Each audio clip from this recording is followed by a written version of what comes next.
Здравейте, приятели! Днес ви показвам за продажба един страхотен апартамент, който може да се направи с две спални, да се прегради. В момента е по друг начин ориентиран, ще ви го покажа аранжиран. Това е антрето, тук се влиза с закачалка и шкафче за обувки. И в антрето е и едната баня.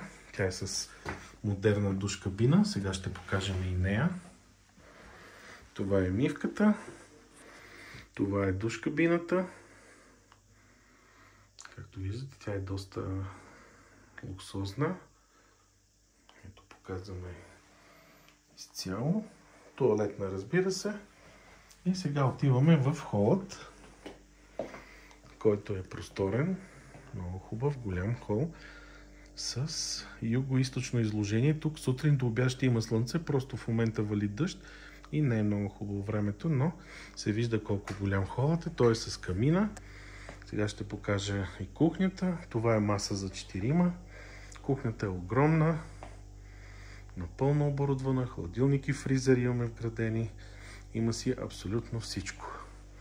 Ще покажем така. Масата, хола, диван, има няколко, даже са прекалено. Това е камината, тя е действаща, работеща камина. Ще я покажем по-отблизко. Така ще покажа стаята от този ъгъл. Вижте колко голяма кухня. Ще излезем на балконът. Това е балконът. Вижте само каква гледка. Жалко, че в момента има мъгла и не се вижда, но тук се вижда целият източен дял на Пирин планина. Тоест слънцето изгрява ето от тук и почти до обяд ще имаме слънце. Ето това е терасата.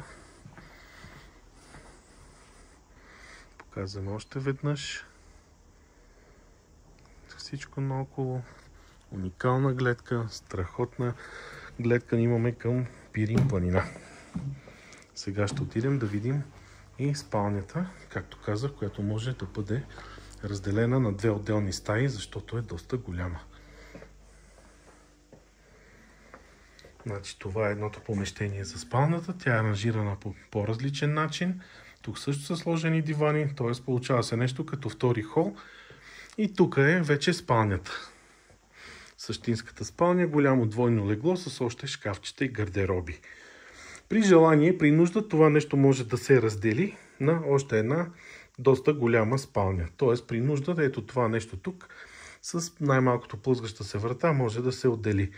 Другото интересно нещо в този апартамент, тук имаме сервизно помещение, доста голямо. Имаме перално помещение с сушилни. Сега ще го отворим, да се види всичко. Шкафове. Тук може да се постави сушилна. И имаме сауна. Доста прилична. В момента има малко багаж в нея, но няма значение. Ще я покажем. Ето е сауната. Показваме и нея. И банята към сауната. И това е банята. Пак с модерен душ към самата сауна. Ето показвам помещението от тази перспектива. То е доста голямо.